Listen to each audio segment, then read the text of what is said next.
வணக்கம் ருத்ரோ astro TV நேர்களே. நான் உங்கள் அன்பான சயின்டிபிக் வேதிக் அஸ்ட்ராலஜர் அஸ்ட்ரோரஞ்சி பேசுகிறேன். நல்லது நினைப்போம், நல்லதே நடக்கும். தொடர்ந்து நம்மளுடைய வீடியோஸ்லாம் நீங்க பார்த்துட்டு இருப்பீங்க நம்புறேன். அறிவியல் சார்ந்த ஜோதிட கருத்துக்களை பேசிக் கொண்டிருக்கிறோம்.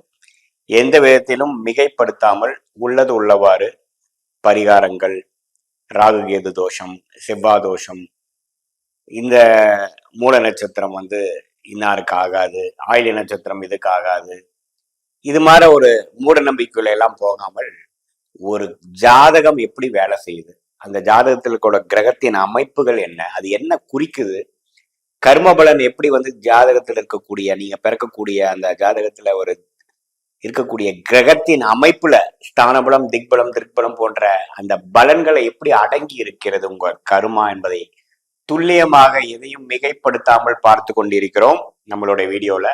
அந்த அடிப்படையில அந்த வகையில இந்த வீடியோல கடகராசிக்காரர்களுக்கு 2025 எத்தகைய ஒரு ஆண்டாக இருக்குதுங்கிறதுல செகண்ட் ஆஃப் ஜூலை 1 டிசம்பர் 31 வரைக்கும் நடக்கக்கூடிய அடுத்த 183 நாட்கள் செகண்ட் ஆஃப் 2025 எத்தகைய ஒரு பலாபலன்கள் நிறைந்த 6 மாதமாக இருக்க போகுதுங்கிறது பார்க்க போறோம்.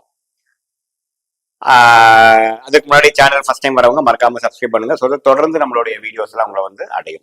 இப்ப பாத்தீங்கன்னா கடகராசிக்காரர்களுக்கு ஆண்டு கிரகம் என்று சொல்லப்படுகிற ஆண்டு பயிற்சிகள் பெறக்கூடிய கிரகமாகிய குரு, சனி, ராகு, கேது எப்படி இருக்குது பார்க்கும் பொழுது மார்ச் கடைசியிலேயே 2025 சனி பயிற்சியாகி அஷ்டம சனியிலிருந்து வெளியில வந்த கடகராசிக்காரர்களாக இருக்கிறீர்கள்.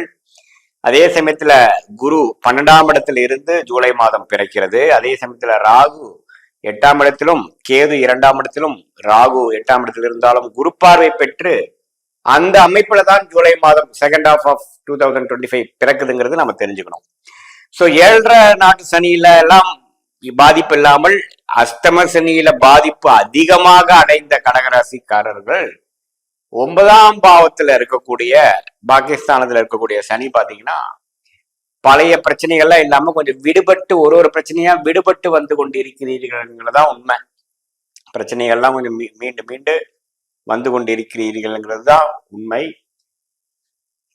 அஷ்டம சனியில நடந்த பாதிப்புகள், பினான்சியல் பாதிப்புகள், பர்சனல் பாதிப்புகள், உடல் உபாதைகள், இதே சீனியர் சிட்டிசன்ஸ், முதியோர்கள், அவங்களுக்கு எல்லாம் உபாதைகள்ல இருந்து கொஞ்சம் கொஞ்சம் படிப்படியாக ட்ரீட்மெண்ட், சில விஷயங்கள்லாம் பாசிட்டிவா நடந்து போட்ட முடிச்சுகளை ஒரு முடிச்சா அவுத்து கொண்டு இருக்கக்கூடிய ஒரு அமைப்புல நம்ம இருக்கோங்கிறது தெரிஞ்சுக்கணும். அதே சமயத்துல குரு 12ஆம் இடத்துல இருந்து 4ஆம் இடத்தை பார்க்கிறார், 6ஆம் இடத்தை பார்க்கிறார், 8ஆம் இடத்தை பார்க்கிறார். சோ இடம், வீடு, வண்டி, வாகனம், தாயார், கடன், அடுத்தவங்க பணம், ஷேர் மார்க்கெட், தூர பிரதேசம் போறது, டிராவலிங், அது மாதிரி விஷயங்கள். அதே சமயத்துல உடம்பு உபாதைகள் அப்புறம் அது சரியாகிறது. இது மாதிரி சில விஷயங்கள்லாம் வரக்கூடிய ஒரு 6 மாதமாக இருக்கு. இடம் விஷயங்கள், ஒரு லோன் போட்டு இடம் வாங்குறது, வீடு வாங்குறது, ஒரு வீடு மாறுறது, வண்டி மாத்துறது, பழைய வண்டி கொடுத்து புது வண்டி வாங்குறது, இது எல்லாமே நடக்கக்கூடிய ஒரு காலகட்டம். தசாபுக்திகள் உங்களுக்கு சப்போர்ட் ஆகுமானால் இது மாதிரி அமைப்பு கண்டிப்பா உண்டு. அதே சமயத்துல வெளிநாடு போகணும் ட்ரை பண்ணி வெளிநாடு போகக்கூடிய அந்த ஐடி ப்ரொஃபஷனல் பீப்புள், விசாக்காக எதிர்பார்க்கிறவங்க, மேற்படிப்புக்காக போகணும்னு நினைக்கிறவங்க, இம்போர்ட் எக்ஸ்போர்ட் விஷயங்கள் பண்றவங்க, ஷேர் மார்க்கெட்ல இருக்கிறவங்க, இவங்களுக்கெல்லாம் நல்ல ஒரு பிராப்தங்கள் நிறைந்த நல்ல ஆக்டிவிட்டி அதிகமா இருக்கக்கூடிய இந்த அஷ்டம சனியில எந்த அளவுக்கு பாதிக்கப்பட்டாங்களோ அதுல இருந்து கொஞ்சம் படிப்படியா மேல வரக்கூடிய ஒரு அமைப்பு கட்டாயம் உண்டுங்கிறது நம்ம தெரிஞ்சுக்கணும். அதே சமயத்துல நிறைய உடம்பு உபாதைகள்னால பாதிக்கப்பட்ட சீனியர் சிட்டிசன்ஸ், வயசு முதியோர்கள், மிடில் ஏஜ் பீப்புள் எல்லாம் கொஞ்சம் படிப்படியாக பிரச்சனையிலேருந்து, உடல்நல கோளாறுல இருந்து கொஞ்சம் மீண்டு கரெக்டான ட்ரீட்மெண்ட் பெற்று நம்ம வரக்கூடிய அமைப்புகள் இருக்கு. மாணவர்களும் பாத்தீங்கன்னா கடந்த 2 வருஷமா படிக்கிறதோட இந்த வருஷம் கொஞ்சம் அளவுக்கு நல்ல தெளிவோட ஆர்வத்தோட படிக்கக்கூடிய அமைப்பு. கல்யாண காட்சிகள்லாம் லேட் ஆயிட்டு இருக்கவங்களுக்கெல்லாம் வேலை, கல்யாணம் செட்டில் ஆகக்கூடிய அமைப்புகள், திடீர் திருமணங்கள், காதல் கை கூடுறது, இது மாதிரி நல்ல பலன்கள் கடந்த 2 வருஷமா நின்று போன கடகராசிக்காரர்களுக்கு படிப்படியாக நல்ல பலன்களை கொடுக்கக்கூடிய ஒரு அற்புதமான 6 மாசமாக 2025 ஜூலைல இருந்து டிசம்பர் வரக்கூடிய அந்த 6 மாத காலங்கள் இருக்குதுங்கிறது நம்ம தெரிஞ்சுக்கணும். அதே சமயத்துல இப்போ செவ்வாய், சுக்கிரன், சூரியன், புதன்கிற கிரகம்லாம் எந்த விதத்திலையும் பாதிப்பு இல்லாமல் அவங்களும் ஓரளவுக்கு நல்ல அமைப்புல இருக்கிறதுனால கடகராசிக்காரர்களுக்கு நல்லாவே ஓரளவுக்கு வரக்கூடிய அமைப்புகள், போன வருடங்கள் இருக்கக்கூடிய பிரச்சனைகள் இருந்து மீண்டு வரக்கூடிய அமைப்புகள். இதுல ஒரே ஒரு விஷயம் என்னன்னா நம்ம தெரிஞ்சுக்கணும்னா, அதிக கடன் படாமல் இருக்கணும். கடன் அசால்ட்டா கிடைக்கும். கூட்டு முயற்சியில போய் பணம் அதிகமா போட்டு அப்புறம் கடைசியா அது எப்படி யூஸ் பண்றதுன்னு தெரியாம போகிறது. அதுல கேர்ஃபுல்லா இருக்கணும். இப்போ பாத்தீங்கன்னா இப்ப இருக்கக்கூடிய காலகட்டம் டெய்லி ஒரு 4 ஃபோன் 5 ஃபோன் மார்க்கெட்டிங் போல உங்களுக்கு லோன் வேணுமா, பர்சனல் லோன், அந்த லோன், கார் லோன், இந்த லோன் வந்துட்டு இருக்கு. அது தேவையான லோன் மட்டும் நீங்க எடுத்து போய்க்கிறது நல்லது. ஏன்னா கொஞ்சம் ஏமாந்தோம்னா கடன்னு சேர்ந்துரும். நம்ம அஷ்டம சனியில பாதிக்கிறதுனால நம்ம பினான்சியல் கண்டிஷன்ஸ் கொஞ்சம் கம்மியா இருக்கிறப்போ இந்த மாதிரி லோன் நம்ம சில நிவர்த்தி செஞ்சுக்கலான்னு போவோம். ஆனா கடைசியா அந்த கடனே நமக்கு அதை முடிக்கிறதுக்குள்ள போதும்னு ஆயிண்டா சாமிங்கிற மாதிரி நம்ம மன நிம்மதியை கெடுக்கக்கூடிய அமைப்பா பிற்காலத்துல 2026 மேல வர வாய்ப்பு இருக்கனால தேவையான விஷயத்துக்கு மட்டும் நீங்க போய்க்கணுங்கிறத நான் சொல்றேன்.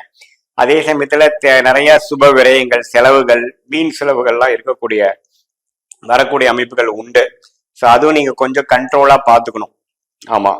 அப்புறம் இந்த ஷேர் மார்க்கெட்ல போட்டு ஒன்னு போட்டு டபுள் பண்றேன், அதை பண்றேன், கிரிப்டோ கரன்சி இதுல போறேன் அதுல போறேங்கிற மாதிரி நிறைய எண்ணங்களும் ஆசைகளும் கான்டாக்ட்ஸும் வரும். அதுல நிறைய ஸ்கேமா போறது, தவறா போறது, பணம் போறது, அது மாதிரி விஷயங்கள்லாம் அதிகமா இருக்குதுங்க. நீங்களும் எவ்ரிடே நீங்க பேப்பர் படிக்கிறது அதுல எல்லாம் நீங்க பாப்பீங்கன்னு நான் நினைக்கிறேன்.